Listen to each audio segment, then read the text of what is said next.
Tyler Perry, Tyler Perry, Tyler Perry.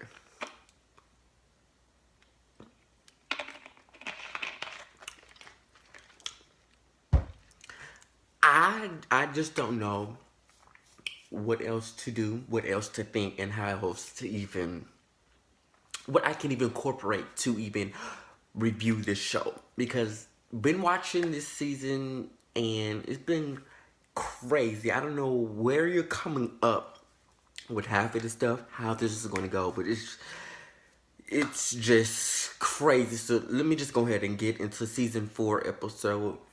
I think it's 14, 13, 14.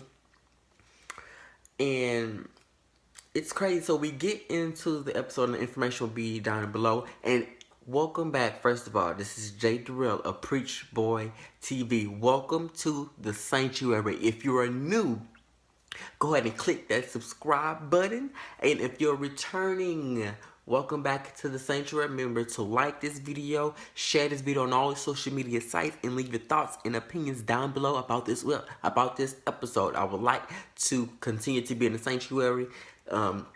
Comment with you guys mingling and talking about the episode, and plus if I forgot or forget anything while reviewing or recording this video, please leave it down below so we can talk about it. So let's get into this review. Haves and the have nots. So we basically kick off this particular episode where we left off basically last week, and the whole leading up to everything was basically War finding Candace. And hold on, before last time I did a video about the haves and the have-nots, and I told y'all to watch Erica. Remember I told you she just don't seem right to me, and the way she looks at Candace. Remember when she's at Candace's house before they even killed before they killed her ex-boyfriend and all that stuff, and they was getting ready to set everything up, and she was looking at Candace a certain type of way. It was always something about her. I told y'all to watch her, and what happened? War goes into the hotel where David and her are mixing, mingling, and doing some other things. And she basically give Candace away and tell War where Candace at. And that's leading up to the meeting at the motel with the mama and the brother and other dude was that shot at him and everything, as well as the mafia getting mad at them, and as well as the grandson being shot. I was not expecting the grandson to be shot or even killed off of the show. That was disheartening, but that particular thing was a good one because now you get to look into reality and kind of really channel your real acting skills to that moment, and that is exactly what Hannah did. I mean, the way she's taking it, the way she's moaning, groaning, and crying, and really challenging her inner acting ability to that particular scene, and basically to what's going on, is really just pure amazing. So while after we're at the hospital and Catherine came and got Hannah, took her away, and we're there, David finally arrives, but we're still at the scene where the cop is getting ready to arrest Benny due to him, them finding trace to Candace, knowing that that's his brother, his sister, as well as him probably knowing 9 times out of 10 where she's at, as well as him being connected to the murder of Candace's boyfriend. So in that scene, he's basically getting arrested. So they're wrestling, tussling, and he's basically, the cop is trying to get some information out of him. Of course, Bean is not cooperating. So guess what? He said, "Well, you can't talk to me. You can't arrest me without any proper cause." "Oh, yes, I can. You are resisting arrest. Basically, you're really basically housing a fugitive of some other, basically knowing what the fugitive is, but won't really see the information. So, okay, I'm going to arrest you. So, because you actually are in connection to a homicide, let's go ahead and put the cuffs on you. Let's take it down to the station." So Ben's like, "No, this is another." They finally get to the point where they're just going to basically go ahead and say, "I'm going to take him." So in that scene, old dude, I forgot his name, but old dude's basically said, "I'm going to call Veronica." He said, "Don't call Harrington. I don't want to deal with her. Hopefully she's coming down." And he said, "Hey, what's going on here?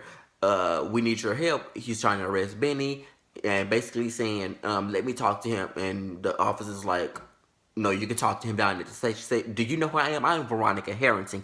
I'm going to talk to him." you know, I'm his lawyer.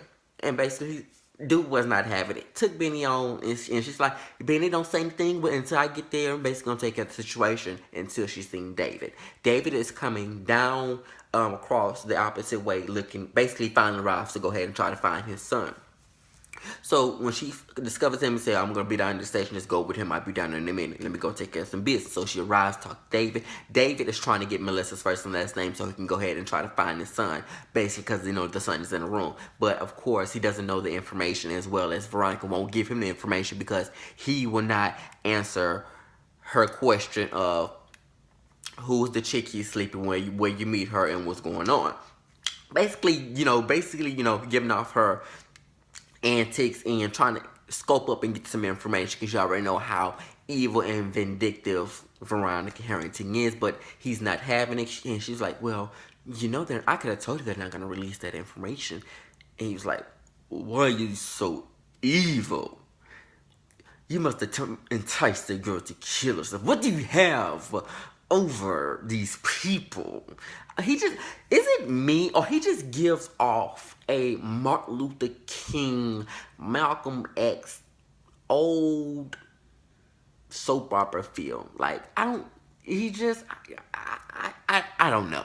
But, and she's like, well, I guess you're gonna wait. It's gonna be a long time until the doctor comes out. He was like, wait. So after that scene, of course, coming towards them is, guess what? It's Jim Cryer. And Jim Cryer basically comes in at the moment when he calls her something about a pig or a dog, something like that, and he's making a monkey or something like that, and he's making the animal noises, being very petty and very childish. So basically, all up in her ear, and basically interrupts the conversation, Jim thing basically was to come to David to check on him to see why he was here, as well as to make sure that he got information on where Wara was so he can get him out before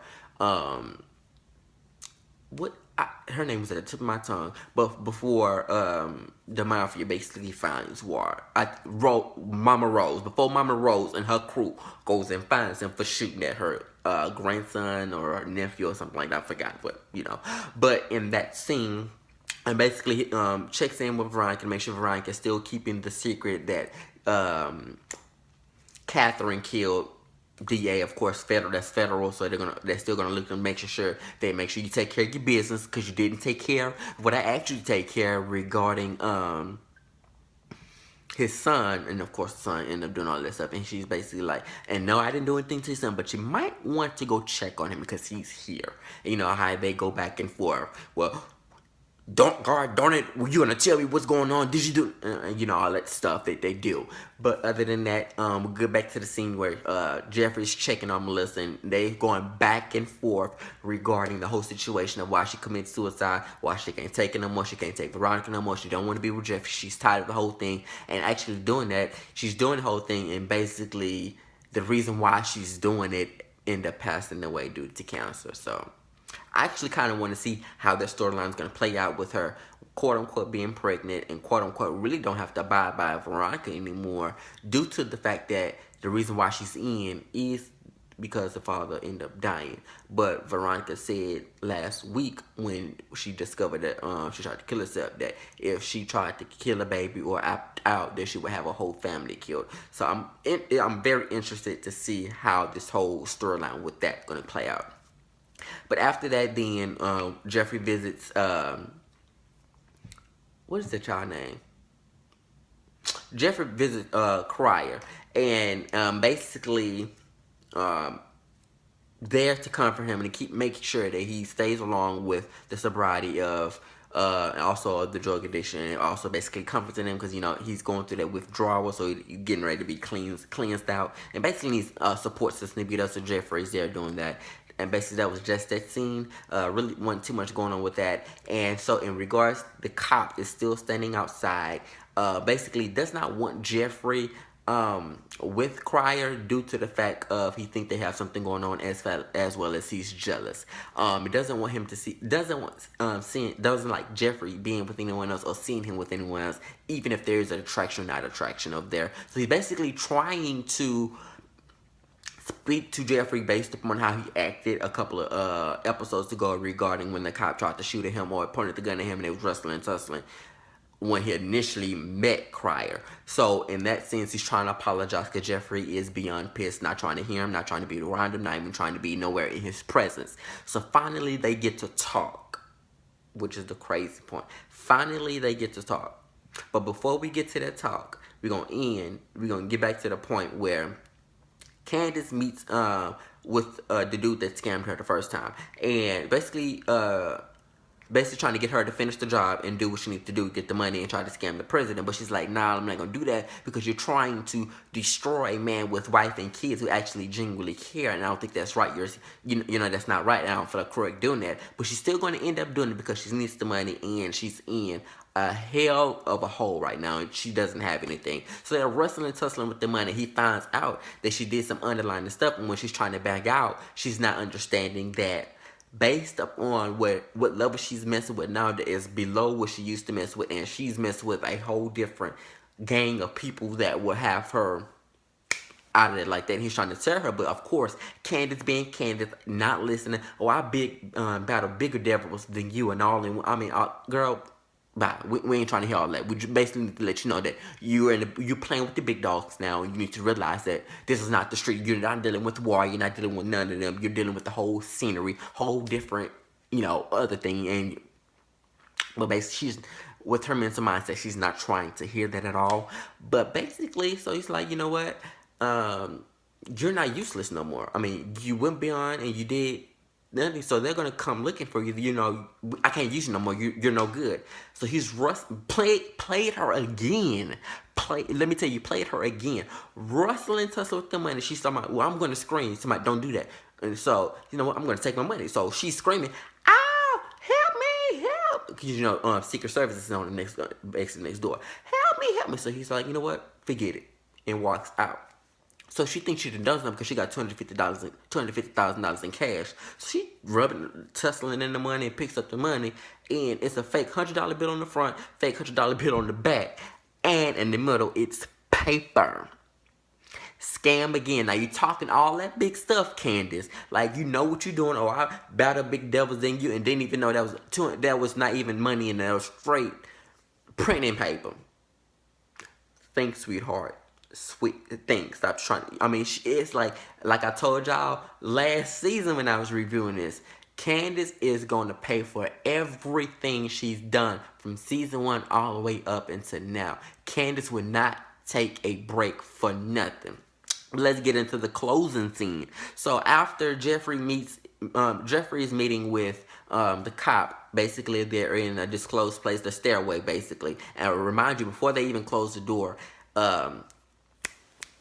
Veronica was on her way, but she turned around and went somewhere else. Basically, we thinking when that scene initially happened that we thought that maybe she's going to take the elevator to go somewhere else, since she thought that was probably some type of private way, but she ended up going around. So I'm not sure if she knew that they went back there, or she's just changing her route, or knowing Veronica probably being sneaky. But after that talking, he apologized for everything and told him that they was married and everything of how he felt about him being Cryer and everything like that, and how he felt. He apologized that he can't help the feelings he had for him, and this is new to him, and he just don't know how to react. So finally, from that point on, they kiss, and Jeffrey exits, basically, to leave. So in that sense, guess who comes up the damn stairs after hearing the whole conversation? You guessed it, Veronica Harrington. It's like, oh boy, you're married, aren't you?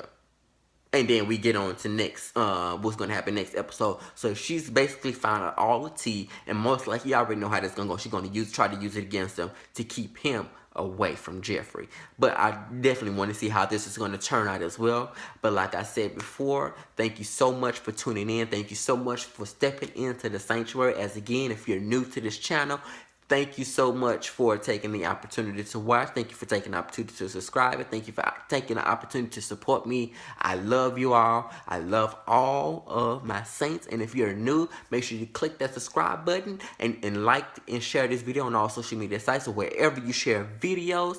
And if you're a returning saint, then I will see you next week for another episode and another review of the haves and the have-nots.